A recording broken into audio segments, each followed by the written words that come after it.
gets better augmented reality thanks to ARKit on iOS. Niantic has had crude augmented reality for its Pokémon Go mobile game from the outset. But soon it will launch an enhanced AR experience on iOS 11 smartphones using Apple's new ARKit technology. The company implemented AR in a way that wasn't just a gimmick for an app that has been downloaded more than 800 million times. The enhanced AR improves the gameplay experience in tangible ways, such as depicting each Pokémon creature in full 3D. That way, you can sneak up behind a creature or move close to it in a stealthy way, allowing you to capture it more easily. If you rush toward a Pokémon, it may just flee. That sort of AR could help the game stand out further in the $50 billion mobile game market. The update will roll out within a matter of days. Our theme is getting people outside into the real world, and this fits the philosophy of the company, said Niantic CEO John Hanke during a press event at the company's headquarters in San Francisco. "We're trying to do a nice job integrating ARKit into the game in a meaningful way. We are trying to bring a little bit of fantasy into the real world into everybody's lives and incorporate physical real things in our environment." Above, Dean Takahashi with the Snorlax in Pokémon Go's new AR feature. Niantic hopes that AR gaming will now be available to hundreds of millions of devices that are running iOS 11, which includes iPhone 6 and newer smartphones, 5th-generation iPads, and all iPad Pro models. Greg Joswiak is Vice President of Product Marketing for iOS, iPod, and iPhone at Apple. He said, "We got a taste of AR, the ability to combine the digital world with the real world with the first generation of Pokémon Go. It showed this incredible appetite for AR, which is why people have been chasing it in the labs for years. With ARKit, we allow developers to dare to include things they had never dreamed of doing in an app. It has gone from a niche to a reality overnight. The new AR Plus feature builds on core AR gameplay in Pokémon Go, which wasn't very good. I previously just turned it off because it burned the battery on my phone and it didn't add to the game." Above, Pokémon now appear at scale in augmented reality. After activating the new AR Plus feature in Encounter mode, individual Pokémon will be more accurately positioned based on their surroundings and environment thanks to the 6 degrees of freedom the technology provides.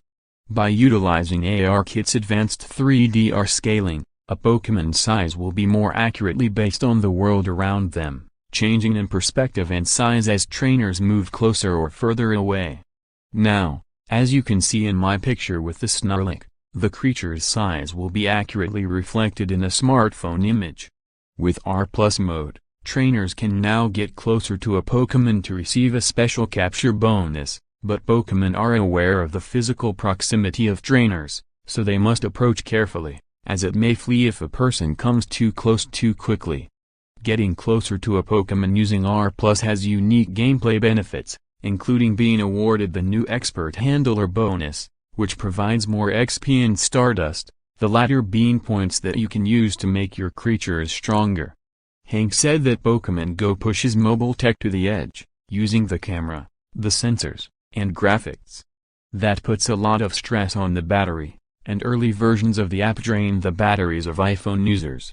But Hanke said the new AR feature uses less battery than the prior version. Above, now you can pose with your favorite creature in Pokémon Go's augmented reality mode. To John's point, they didn't do a quick implementation, Joswiak said. They did cool stuff. Hanke said, "The best applications are the ones that have a reason for existing beyond the AR feature. We are not trying to create the entirety of the value from just that feature. We want to get gameplay into people's lives as a daily habit. To get you to walk. We are not trying to build just normal mobile games. We are pushing the integration with the real world." The AR feature is one of a number of things that have kept Niantic busy. Most recently, Niantic rolled out 50 new creatures of the Hoenn region, with weather effects that make the creatures stronger or weaker based on the real-world weather. Hanke declined to say if Niantic would work with Google and its AR core technology. Niantic tried to put on an event in Chicago this summer, but it found that the cellular network couldn't support the huge numbers of players that gathered for the event in downtown Chicago, Hanke said. We had our learning in Chicago, he said. We came away knowing how to do those better. In Yokohama, we had several 100,000 people.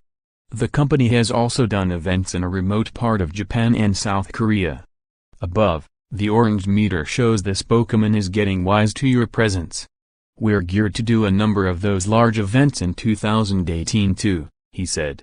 Niantic was incubated within Google and spun out on its own in 2015. Nintendo and the Pokémon Company own stakes in Niantic. The company is also making Harry Potter, Wizards Unite, and it operates the location-based game Ingress as well.